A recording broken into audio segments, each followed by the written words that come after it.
Well, we're going to stay in Chicago. Immigration and Customs Enforcement, or ICE, says it arrested more than 1,000 people after detaining another 1,000 on Sunday in raids that immigrant communities and their allies say violate the Constitution and are being carried out in retaliation against sanctuary cities. Newly sworn-in Secretary of Homeland Security Kristi Noem is in New York City now on an ICE raid that was covered live, and agents have been told to be camera ready. She was live tweeting the raid. Soon we'll go to Newark, where Mayor Ras Baraka denounced a warrantless ICE raid Thursday that detained a U.S. veteran and other U.S. citizens. But we begin today's show in Chicago, where ICE officially launched, quote, enhanced targeted operations Sunday with the TV personality Dr. Phil joining Trump's border czar, Tom Homan, and streaming the immigration raids live by about 10 teams of about 10 federal agents each. Nearly half those arrested Sunday had no criminal record. ICE says collateral arrests will continue as it claims to target people who are dangerous. On Friday, school officials in Chicago refused to allow agents into an elementary school who were actually not ICE agents, but from the U.S. Secret Service. This comes as 4 Chicago-based immigrant rights groups have sued to stop the raids, and Chicago City Council voted this month not to lift limits on involvement in federal immigration enforcement actions. On Monday, the House Oversight and Government Reform Committee launched an investigation of Chicago and several other sanctuary cities. We go right now to Chicago, where we're joined by Dulce Guzmán, Executive Director of Alianza America. She's also a recipient of DACA, that's Deferred Action for Childhood Arrivals. Dulce, thank you for joining us. Can you talk about what's happening in your city? Yes, thank you for inviting me. In the city and surrounding suburbs, there is a lot of palpable fear and anxiety among families. As you just said, there was over 1,100 ICE arrests across the country, and we still don't know about how many of those were from Chicago. What we have heard from families is that many are choosing to stay home. Many are choosing to not send their kids to school. Several businesses are reporting that they're seeing less business people coming in. So there's a lot of fear and anxiety that is spreading for the same reason that we know that ICE is not only targeting people with criminal backgrounds, but they're targeting people that have been here for many years who have not committed any crime, who are our neighbors. And Dulce, even those that they claim are folks with criminal backgrounds, apparently many are actually minor infractions. There was a report of a man in Waukegan who was picked up by immigration authorities for deportation, who apparently had who'd been in the country for 20 years and had 2 DUIs, driving under the influence convictions in the past. What about these minor crimes being treated under federal law as aggravated felonies? Yeah, I think that this administration is trying to make a point about public safety when we know that this is not about public safety. If this really was about public safety and legality, we would not have seen the 1,500 pardons of people that stormed the Capitol and caused violent crimes on police officers. I believe that this is a very high media strategy that's being used to elevate what this administration is trying to push, which is a white supremacist agenda. And also, Illinois does not permit the detention of people who are subject to potential deportation. So where are the people that ICE is picking up in Chicago and the surrounding areas? Where are they being sent? As of now, we don't know, but we suspect that they might be going to nearby states like Indiana, where Indiana does allow detention centers. Dulce, we want to go across the country from Chicago back here on the East Coast to Newark. Dulce Guzmán is with Executive Director of Alianza Americas. In Newark, New Jersey, another sanctuary city, which is in a state where nearly 1 in 4 residents are foreign-born, nearly half of all children are part of immigrant families.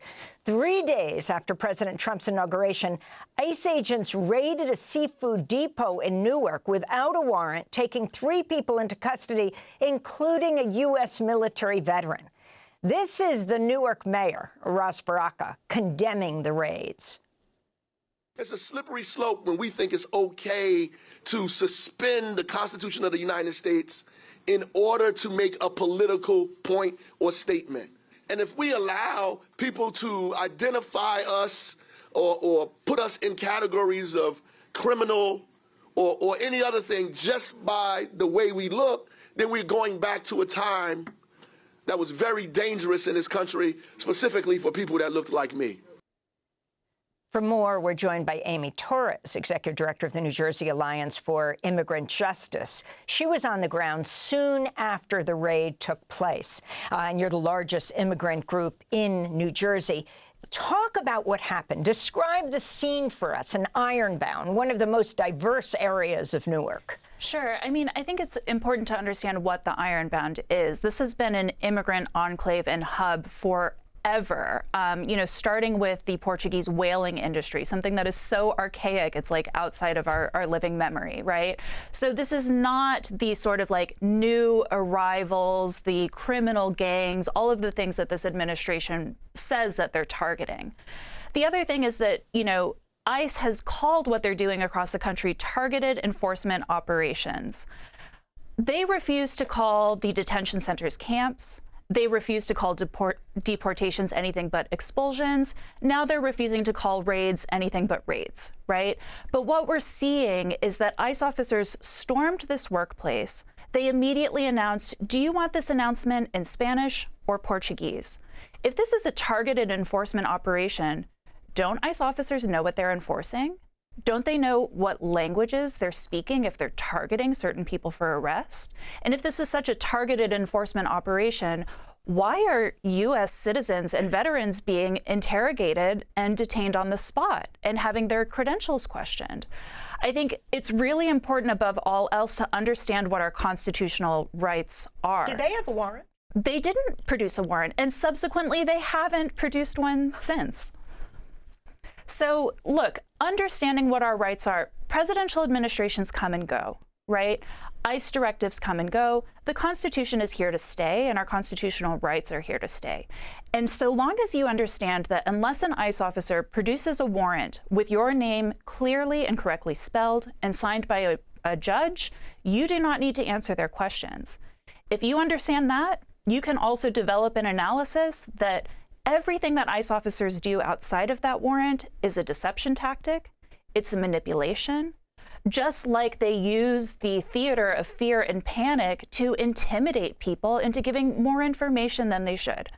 And that is how ICE operates in our community. They operate, one of their most effective tools is fear and panic. And Amy, I wanted to ask you about this, the highly publicized nature of these raids, with having reporters and celebrities accompany the raids and having them all filmed, when the reality is that even at the rate of 1,000 arrests a day, that would take the Trump administration in 1 year. They'd have 365,000 people arrested. It would take them 30 years, even at this rate, to be able to deport all the people they claim they are aiming to deport. Yeah, well, I think two things. If Dr. Phil can film ICE officers during an arrest, there's no reason that you and I can't either. If you are a bystander and you see ICE in your neighborhood, you see ICE on your block, you take out your phone and you start filming, because if Dr. Phil can do it, you better bet that you can do it too. The other thing to keep in mind is that this is an administration that is built for the billionaire class. Yes, ICE's current directives are built on racism. It's built on the post 9/11 nationalism that bore Department of Homeland Security to begin with. But this is also a gift to private prison corporations. That's very true here in New Jersey, where the world's largest private prison corporation, CoreCivic, is looking to expand its footprint and to challenge our ban on immigration detention. It's true in Newark, where Geo Group, one of the other largest private prison corporations, is looking to expand here in Newark, New Jersey, and in other cities across the state. So yes, whether it's 100 arrests today or 1,000 arrests today, it is built on fear, so that if we can't detain people for profit, we are detaining them in the isolation of their own homes. We are segregating them from society. We are making people so fearful that they're withdrawing their kids from school. They're too fearful to see a doctor. They're too fearful to go to their pharmacy. You know, outside of Newark, we had a pharmacy raid in Paterson here in New Jersey just this weekend. And what that does is segregate society so that if the federal administration can't physically remove you, you are physically removing yourself into a shadow economy, into places where you can't stand up or you don't feel confident standing up for your rights. And I think the important thing for folks to remember who are not from the immigrant community is that what we learned from Newark with the interrogation of a U.S. citizen and the interrogation of a U.S. military veteran is that it's not enough to have the privileged status. Simply existing in the same place as immigrants makes you guilty by association. ICE officers are not going to discriminate on whether you look or sound like a citizen, whether you are able to produce documents that show that you are a citizen or a military veteran.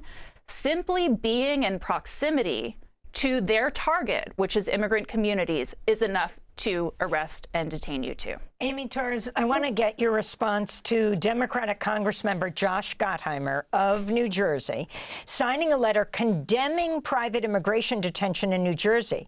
But he also voted to support the Laken-Riley Act, which will fill more ICE jails. Look, I think a lot of folks have spent time asking immigrant communities, how are you feeling? What does this moment feel like? What are communities saying? I want to know how Josh Gottheimer feels. I want to know how other people, other politicians in power feel, knowing that, you know, Trump was first elected to office nearly 10 years ago. It's been this long that immigrant communities have been telling people in power how we feel. I want to know if they feel shame. I want to know if they feel disgraced. Do they feel guilt? Because I'm tired of talking about how our communities feel. What is our reaction? They know how we feel, but we need to hear from them if they have taken a commitment to public office, if they've taken a commitment to public service. If this is not the hill that they're going to die on, they picked the wrong fight. Yeah, I'd like to bring in Dulce Guzmán from Alianza Americas again. Dulce, how have you seen the elected officials in Chicago responding to this crisis, especially considering that Trump's borders are our home and has actually said of both the governor and the mayor that they suck, and if they try to impede his work, he could prosecute them? Mayor Johnson and Governor Pritzker are standing up for immigrants. They're reiterating their commitment to protecting our communities by enforcing our trust laws, enforcing our sanctuary city ordinance here in Chicago. They have been speaking up for our immigrant communities because they know that we belong here. They know that we contribute to our neighborhoods. We help grow our economies. So I think that we've had a very welcoming response both from Mayor Johnson and Governor Pritzker, but we need more elected officials to speak up on our behalf. As Amy was saying, it's not enough for us to be telling people how we feel. We've been doing that for decades. It is a time for us to show up for our neighbors, to speak up about the economic, cultural, and social contributions that immigrant families make to our cities.